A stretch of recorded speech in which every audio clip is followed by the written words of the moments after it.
The question is that the proposed expenditure be agreed to, and I call the member for line.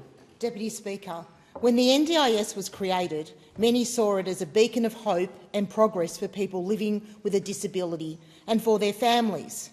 Family members instead come to me distressed, desperate and demoralised as they struggle with a system that seems to have replaced its mission of care and dignity with antipathy and apathy. I'd like to share with you the story of Marie and her son Harry and the battle they have with the NDIS behemoth. In 2021, Harry was diagnosed with an extremely rare genetic disorder known as Raman syndrome, which causes a range of developmental, intellectual and cognitive deficits. Marie thought that this diagnosis would herald an NDIS journey characterised by care and value. How wrong she was. In 2022, Harry's funding was cut by more than 60% by an NDIS planner. Despite countless representations by Marie, new costly reports from Harry's medical team and evidence of his diagnosis and difficulties, Marie's attempts to have her son receive adequate care were met with resistance and contempt, being told by a planner, "I have the power to decide what Harry gets. If you don't like it, you can go to the tribunal."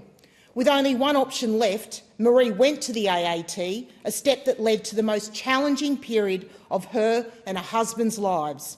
Marie and Harry were subsequently assigned an NDIS AAT case manager who, instead of supporting them, was combative, hostile and admonishing. During initial conciliations, the NDIS case manager asked Marie, "What kind of incompetent and inadequate parent can't even toilet train their child?" She accused Marie of using too many continence supplies and directed her to stop giving her son water.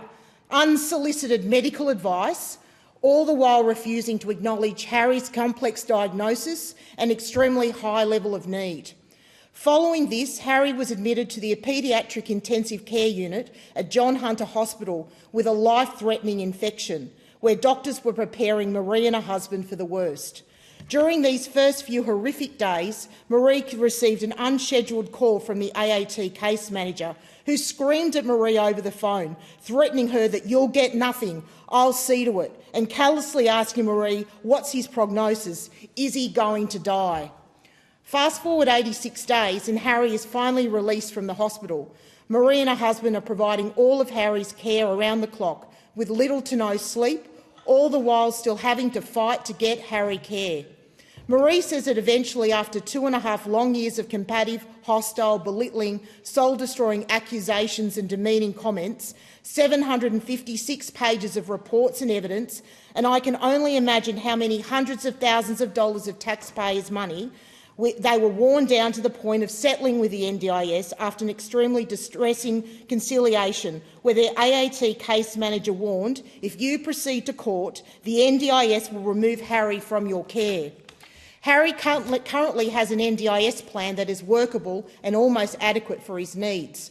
Marie and her husband have gradually started to implement the supports they have fought for, only to be told now that they must start the whole process again, as Harry is due for a plan review.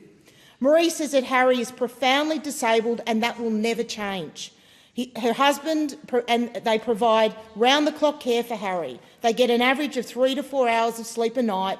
They monitor his diabetes every 2 hours. They do wound care and continence support, but they say they don't mind. He's our baby and we love him, but we cannot do it alone. Marie's story highlights the broader systemic failings of the NDIS, showing how its processes can undermine the very people it is meant to serve. As Marie says, it's clear that Harry's medical documentation that his disabilities are life-limiting, but instead of spending time with making memories with him and his family, she has to waste her time fighting a David and Goliath battle that consumes and controls their lives. This is a shocking indictment on the NDIS, where pleas for help are met with silence or worse, hostility and apathy. They need to be treated with empathy and respect. Minister, will you initiate a full investigation into this case, including the failings of the NDIS and its employees and legal teams? My predecessor, Dr David Gillespie, and I have written to NDIS ministers on numerous occasions, only to be met with the same apathy that Marie and her family receive. This is an urgent matter, and I ask you to have heart.